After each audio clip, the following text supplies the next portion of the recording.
So, different subject now. When in Rome, you've got to learn this new language. So when we're talking about anatomy and physiology, and this is really the drop in the bucket or spark in the bucket for the rest of your career, these are the languages, this is the new languages you're going to be talking about. All right, no more are we calling this the front of your body. We're now going to say more anterior, most posterior. And I think a show of hands, who has dealt with anterior, posterior, proximal, distal? All right, so percentages. So, but don't worry, for the rest of these, I'm going to go fairly slow with you, so make sure you get all this, and I'll give you some examples. Okay? So terminology, we got to speak this language so that everybody around the world can understand what you're talking about. Okay? So you're going to need to use this for both A&P1 and A&P2, and everything else for that matter. So let's talk about the anatomical orientation, or what I call the anatomical position. We always refer to this. We always go back to this position in our head. This is where our body is erect, the feet are slightly apart, the palms are facing forward, and the thumbs are pointed away from the body. We always, always, always refer to this position, even if the body is in this way or standing on your head. In other words, my nose is above my mouth. If I'm laying like this, we always say my nose is still above my mouth. Even if I'm on my head, my nose is still above my mouth, because we always go back mentally to the anatomical position. So that when you're talking to another person on the phone, or another person just, I saw the person up there, he's got a cut on his upper lip. Even if he's on his head, everybody knows what you're talking about. So you gotta always, always, always refer back to this anatomical position. Okay? Now, the body position, body is upright, you saw it there. But when the terms are, when the body is lying down in a reclined position, we could say that the body is prone, and we mean that the body is lying face down. Your bum is facing the ceiling. Right? Bum. Okay? Supine is now your face is facing the ceiling. So even in forensics, if someone said to you, hey, the person was found lying on the ground. Well, that could be a lot of different ways, and that makes a big difference. So if you said that he's lying prone, he's lying supine. Do you see the next person's getting a mental image? If I said I walked into the patient's room and he's found, prone on the bed there, the other person's saying, well, what kind of pain is he in? Why is he lying on his stomach? Do you see what I'm saying? So that everybody is on the same page. That's why you got to talk this language. But we always refer to the anatomical position. Whether you're lying down or standing up, your nose is still above your mouth. Okay? Pertaining to which side? Unilateral. I cut a fallopian tube unilaterally. That means I only cut one side. I cut bilateral fallopian tubes. I cut both sides. Ipsilateral. I cut my right ear, and my ipsilateral arm has a cut on it also. What arm did I cut? The right arm, the same side. Contralateral. I had a stroke to the right side of my brain, but I can't move my contralateral arm. My left arm I can't move. Okay? Just terms. Okay? Then we have these imaginary planes going through your body. We have a frontal plane, also known as a coronal plane, and you're going to see these in the next few slides. But the frontal plane or coronal plane allows the body to be cut in half, front and back halves. Okay? We have a sagittal cut, which is a plane that's going to give you left and right halves. And I'll tell you a little bit more about that too, because we could actually have a sagittal plane going right down in the middle or on the side. You're still going to get left and right halves, whether equal or unequal. We'll talk about that in a moment. Then you also have a transverse plane, which is going to be a plane going through the parallel of the floor. Kind of like cutting a woman in half. But I could do a transverse plane here, here, here, here, and so forth. So this is a frontal or a coronal plane, giving you front and back halves. This is a sagittal plane. And if it goes through the midline, giving you equal halves, we say it's going through a mid-sagittal, or it's also known as the median plane. You're going to soon find out in my A&P2 classes, they laugh at this because they know it's true. In order to say one structure, you got to know how to say it about 12 different ways in anatomy. You'll appreciate it as we go along. So about the sagittal plane, gives you right and left halves. A mid-sagittal or median plane will give you equal right and left halves. But if I make a sagittal plane down my shoulder, I'm still getting right and left halves, but they're unequal. We call this a parasagittal plane. Para means next to. Next to what? The midline. Okay? So it's not on the midline, it's next to. Okay? So far so good? Transverse plane, pretty self-explanatory. This is why it's important you need to know these terms. And this is the part that is going to be on that quest that I kind of talked to you about that most students do pretty well on. When you look at the top of the skull, there's the nose of the skull, and here's the back part of the skull. We have a suture line, basically where skull bones fuse together. We have one called the coronal suture, because that's going through the coronal plane. We have a sagittal suture, because it's going through the sagittal plane. So you need to know these words not for the first exam, but for the rest of your lives. Okay? Because they're going to be using this all the time. And this is just kind of showing you cuts over here. Again, I'm not going to really worry about this so much for you guys, but this is going through the belly button, and you're getting a transverse cut. And it's showing here, here's where the belly button is, and here's the backbone. And it's kind of showing you different, what you would see in that area where the belly button is. So you can learn where the intestines are, the kidneys, the liver, and so forth. Won't ask you about that, but when you go into radiography, you'll learn more about that later on. There's something, when we deal with tubular structures, we have something like a longitudinal section, where we're going to cut through a plane like this, or the intestines, and it gives you that kind of cut. Pretty self-explanatory. If the food goes through here, we also say if we cut right here, where it's perpendicular with the trajectory of the food, when we cut like this, it'll be a perfect circle. But if we cut on an angle, it becomes more like an oval. When it's cut on an angle, it's called an oblique cut. O-B-L-I-Q-U-E. Hint, hint. Should know what the angle one is also. Okay? When you get to radiography, I won't ask you about this, but this is just making sure you understand how to apply it. But we could actually do something called tomography. Tomography is doing radiological imaging by sections. We could do sections like this and take a look at what that, and that's what you would see in the x-ray, what that section would look like. A serial section. We could do it through transverse cuts, and this is what a CT scan does, or a CAT scan. A CAT scan stands for computerized axial, because it's going through the axis of the person, computerized axial tomography.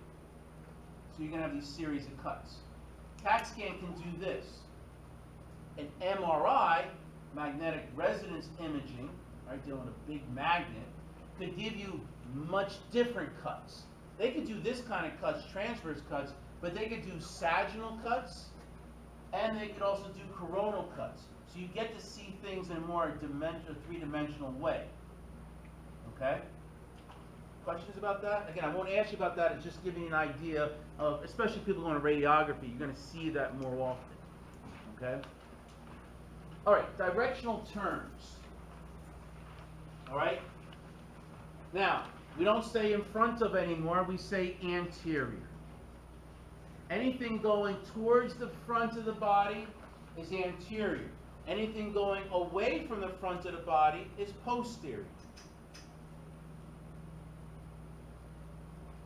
My chest plate is what to my vertebrae?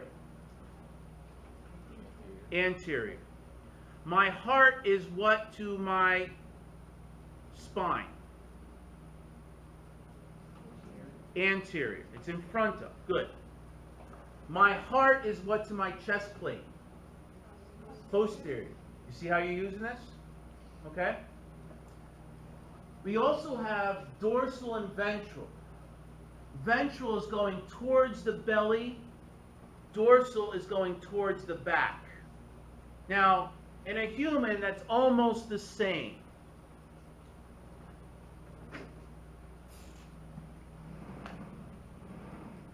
In a human, now I draw pretty good pictures, I think pretty reasonable pictures, but when it deals with animals and humans, we're dealing with stick figures. All right? So, this is a human. Ta-da! Okay? Going towards the front is anterior. This is going posterior. Right? Not bad? Going to the belly is ventral. I'm just abbreviating to speed up time, but you wouldn't abbreviate. Okay? Going away from the belly to the back is going to be dorsal. So it seems like the same. But when we talk about any four-legged creature, any four-legged creature, this could be a dog, a cat, a cow, a giraffe, okay? Could be the start of an elephant. That's about as close as I can get with this, okay? Anterior is going to be towards the front. Posterior towards the back. However, look at the belly. The belly is going to be ventral, and away from the belly is going to be dorsal. So in a human, they're about the same, but they don't mean the same. It's only because we are upright. And if you know anything about a fish, what is that fin called? Dorsal fin. Now I'm making some new creature there, but all right. So is that clear about anterior and posterior and how to use it? Ventral and dorsal. Okay. Anything going towards the midline is medial. Anything going away from the midline, we call it lateral. My ear is what to my nose? Lateral. It's away from the midline compared to your nose. My shoulder is what to my Adam's apple? Lateral. Okay. My belly button is what to my love handles? Nobody. You're not supposed to answer because you're supposed to say, Dr. Morrow, you have no love handles. All right. My belly button is what to my hips? Now you better answer. Medial. Okay. Does that make sense? Yeah. Okay. So you understand how to use medial and lateral. Good. Now, superior and inferior. Superior is going to be anything towards the upper area, your head. Inferior is going to be anything away from your head, towards your feet. That's pretty easy to manage.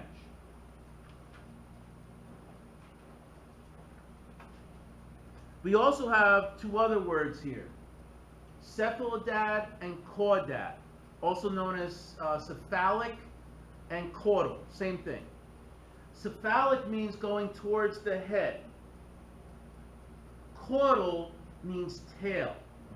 It means going to the tail or the rump. This picture is wrong. This is pointing to the caudad goes to the feet. That's not true. It doesn't go to the feet, it goes to the rump. Okay? So it adds confusion, because if I said to you, the knee is what to the ankle, you would say superior, but does that mean caudal because it's going towards the rump. You see what I'm saying? Again, when we were an embryo, we don't have a tail anymore. But we did, and when they started talking about development of the embryo, if you ever take embryology in college, they'll be talking something that's going to be caudal or cephalic, and that's what they'll talk about there. We don't really use caudal as much in humans, because we don't have the tail as much, all right? So you'll see like superior and inferior, when we get to the heart in A and P2, there's something called the superior vena cava and an inferior vena cava. And this is the heart. The superior vena cava is going to collect all blood from above the diaphragm. The diaphragm is right about here. Whereas inferior vena cava is going to collect blood from below the diaphragm, from the abdominal cavity and from the lower limbs. So you'll see those words quite often. Proximal and distal. I find that students have, if they have an issue, this is usually the one that they have the issue with. And it's not bad. Proximal and distal. Proximal is, and they refer mainly to the limbs and to tubular structures. But let me talk about the limbs first. When an embryo is forming, the arms kind of grow out over here and go out like that. So they start developing these arms like this, so to say. Something like that. It's not coming from the brachial arches, but something like that. Okay? If we refer to something closer to the trunk, closer to the point of origin where it came from, we refer to it as proximal. If we go anything that's distant from that point of origin, we say it's distal. My elbow is what to my shoulder? Distal. It's further from the point of origin. My wrist is what to my shoulder? Distal. My finger is what to my wrist? Distal. My knee is what to my ankle? Proximal. My ankle is what to my groin? Distal. Do you see how you're using that? All right, it's gone from the point of origin. Now, tubular structures. Let's talk about your digestive system. We got to note where the point of origin is. It's where you put the food, in here. So any point further from that is going to be distal. Anything closer to that is proximal. So we have the mouth, the esophagus, the stomach, small intestines, large intestines, rectum, poop scoop. There's a lot of other parts there. Those are the basic ones you need to know. My rectum is what to my stomach? Distal. My esophagus is what to my stomach? Proximal. My large intestines is what to my mouth? Distal. My stomach is what to my rectum? Proximal. You getting the picture? Okay? So it's not too bad. All right? But I think that students have the biggest issue with that. I don't know why. But it's more like an epiphany. Once you get it, it's like, why did I have a hard time in the first place? Just going back to like the, for when you're describing the caudate and the cephalid, like how you differentiate those two again? I'm just trying Going towards the head is cephalic. Okay. Okay? Going towards the rump or the tail. So that could be anywhere from like your feet to your... That's where it gets confusing. I won't ask you in there. Okay. They're just going to say, when you deal with the feet and the legs, they'll probably use the superior and inferior, because you're having the right idea that it is confusing. So a lot of medical professionals won't use caudal when it's dealing with that. They could say cephalic, but even that's a little bit awkward. They would rather use superior and inferior. Okay. What about cranial? What do you use that? Cranial just means towards the skull, but I don't want to get that in there. That's cranial. We won't use it as much in that essence. Okay? Epicranial, no, it's because it really means the skull itself. Okay? Quick question. Yeah. What was going towards that? The opposite of caudal? Cephalodad or cephalic. Either one is fine. With a C-E-P-H. Cephalic. Okay? This one's pretty straightforward. Superficial versus deep, internal versus external. Internal bleeding, external bleeding. Superficial cut, deep cut. Right? You can handle those. Okay? All right. Body cavities. Going back to kindergarten. When life was great, the hardest thing was, what do you mean I have to share? Right? Tying your shoes. Yeah, tying your shoes, right? Did they even do that, or is it now like Velcro? I don't know. I got yelled at because I still wearing Velcro until like kindergarten. And when? Kindergarten? Kindergarten. I hope they're still, I mean, they should learn how to do dexterity, right? And tie things. But we're going back to kindergarten. Remember you had cubby holes, right? Good old cubby holes. You know where your stuff went. Well, our bodies have cubby holes. They're called cavities. And sometimes we have cavities within cavities, or cubby holes within cubby holes. You had those. You had pencils to put in your pencil case. That's a cubby hole. You zip it up and then you put it into another cubby hole, right? So that's what cubby holes are, is they have cubby holes within cubby holes. And you think of it like that, that's good. So we have two basic groups. We have dorsal cavities, which are in blue up here. There's the cranial cavity, see, within the skull, okay? So you got the cranial cavity, and then you got the spinal cavity. And it's really towards the back, the dorsal area. Then we have the the ventral cavities, and we have basically 2 to 3 of those. And I'll explain why I'm having a hesitation on that. But that's the thoracic, abdominal cavity, and pelvic cavity. So these are all the ventral cavities. Now, the ventral cavities are a little bit more complex than the dorsal cavities. The ventral cavities, we have a distinct separation between the thoracic and abdominal cavity. A physical barrier called the diaphragm. And that's going to help us breathe, but it also separates these two cavities. Then we have this imaginary line. There is no physical barrier between the abdominal cavity and pelvic cavity. Because of this, a lot of medical professionals will call this the abdominal pelvic cavity. Other people call it the abdominal cavity and pelvic cavity. But there is a significance you need to understand about this.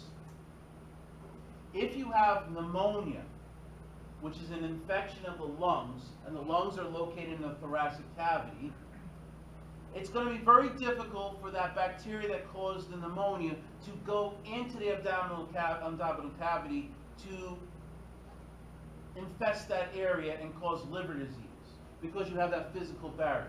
Can it? It can, but it's difficult for it to do that. The abdominal cavity. If you have a ruptured appendix, the appendix is a small area of the large intestine that has fecal matter in it, feces, and it's inside the fecal matter, it's loaded with bacteria. If that appendix bursts because it's infected, all that fecal material is going to float around your intestines, and bacteria are going to start infesting there and start causing a major issue, put you in intensive care. Luckily, if you're lucky enough, and we could resolve that issue by giving you enough antibiotics and stuff, great, you'll survive it. But some of that fecal matter will go on the fallopian tubes, and some of that infection will go on the fallopian tubes and destroy the fallopian tubes, and you might be infertile. Likewise, if you have a pelvic a sexually transmitted disease like gonorrhea, chlamydia, it can easily get into the fallopian tubes and pass right into the abdominal cavity and infect the liver, which happens often. There's no physical barrier there. So it can do that. There is a physical barrier here. It's not likely it's going to happen here. You have a ruptured appendix here, unlikely your lungs will get affected. Okay? So this is, again, that issue I was telling you about. That physiology reflects anatomy. That function reflects structure. It makes sense why you would have an infection in the abdominal cavity if you had a pelvic infection. It makes sense. You got to play with those. That's what I'm always going to be talking to you about, is wiring your brain thinking this way. Forget about the exams. I know everyone's concerned about my exams and what's going to be on them, but I guarantee if you study for your future careers, I guarantee the exams will fall into place. Just think about how you would use this. Why is this stuff important? That's what my exams are about, is showing you how you can make this more significant for yourself. Okay? All right, so the dorsal cavities, now this is all review. The cranial division, we have the spine, well, the cranial cavity up here, and then you got the spinal division or spinal cavity, also known as vertebral cavity. And that's going to house the spinal cord. That'll house the brain. All right, that's pretty easy. The ventral cavity, the thoracic cavity has a diaphragm that's going to separate the thoracic and abdominal cavities. Now, inside the thoracic cavity, I'm going to show you a picture of it, but inside the thoracic cavity, this is where you're going to have cubby holes within cubby holes. You're going to have, in the thoracic cavity, two other cavities that are going to house the lungs.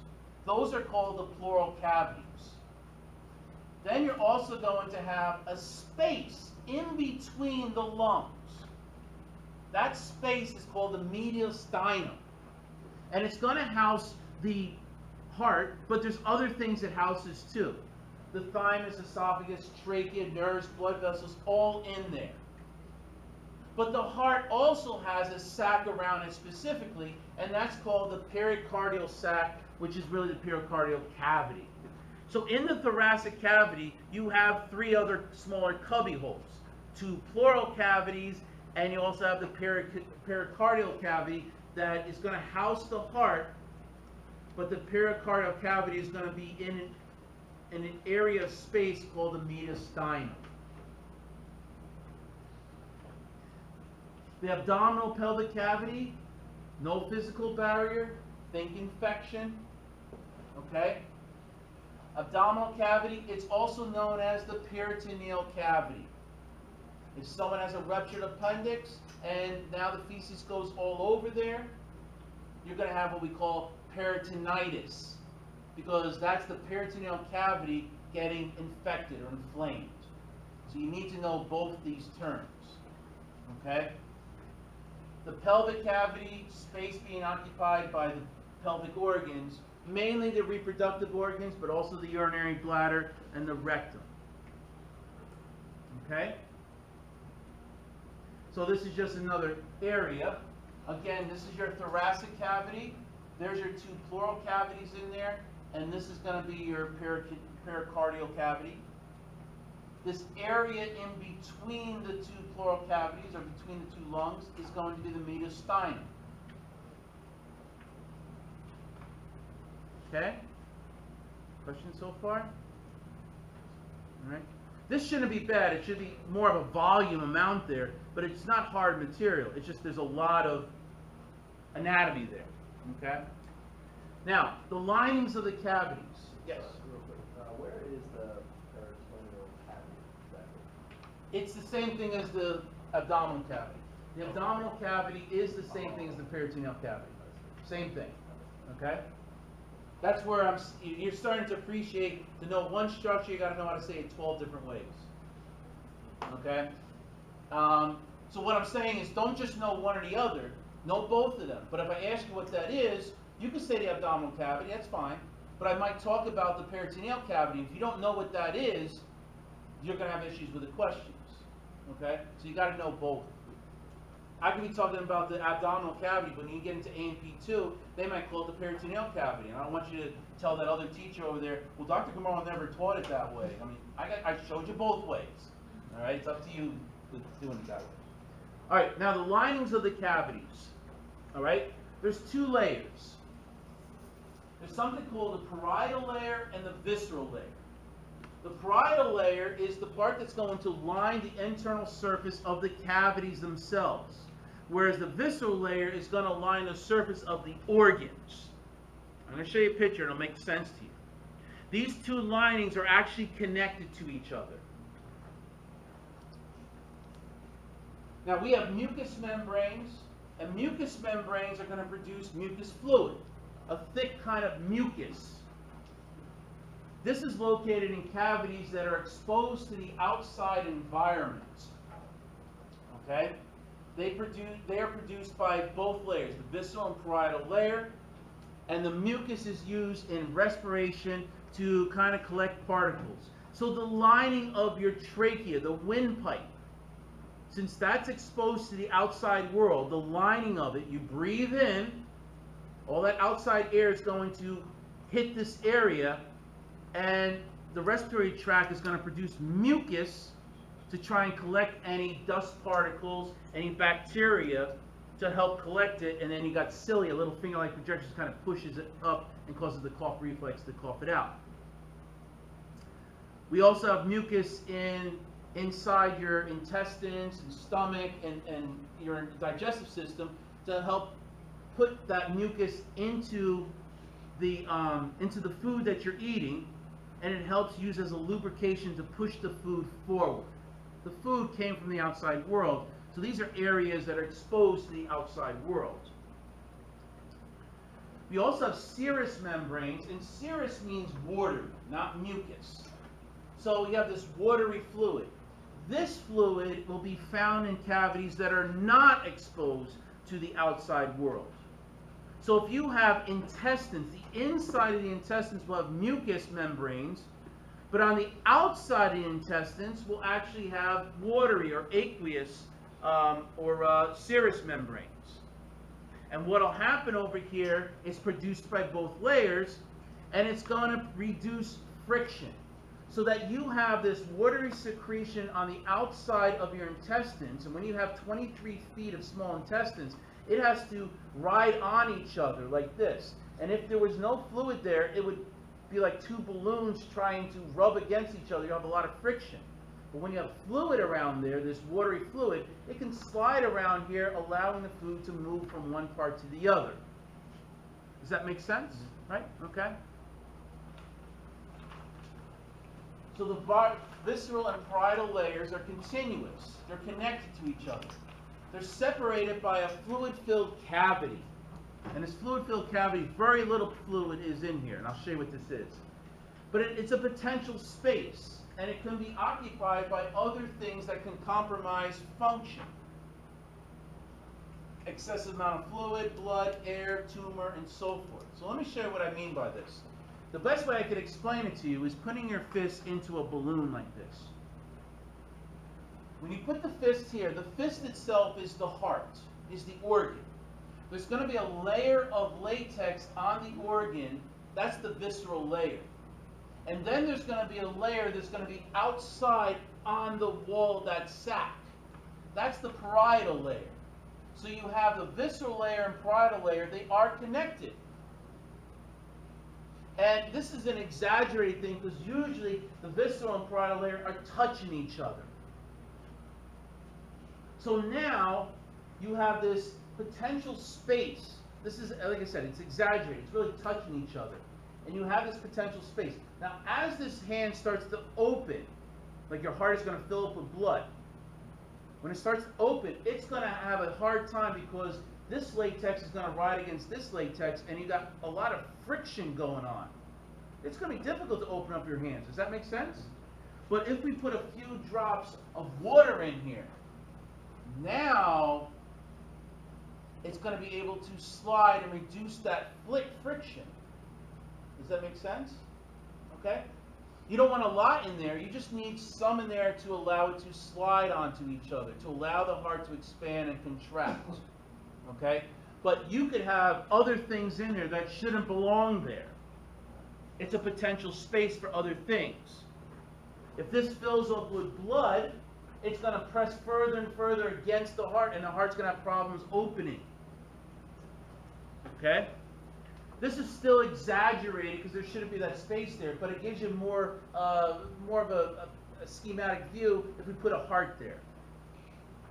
Okay? And that's what we call the pericardial sac. All right? There it is over here. But think of the same thing that we see around the lungs. Okay? Again, there's that potential space. That's the pleural cavity. Okay? And you're going to see this as a running theme for the rest of AMP1 and AMP2. because it's around a lot of the organs in your abdomen and your pelvic cavity and so forth. Yep. So like, if it does fill with any of these things, it's usually not normal, right? Right, I'm going to show you examples of that. Okay? So the pleural cavity, we have a potential space there. All right? If it's occupied with something, it's going to limit the expansion of the lungs. Something's occupying something, it's restricting it from expanding. Pleuritis, same thing as pleurisy.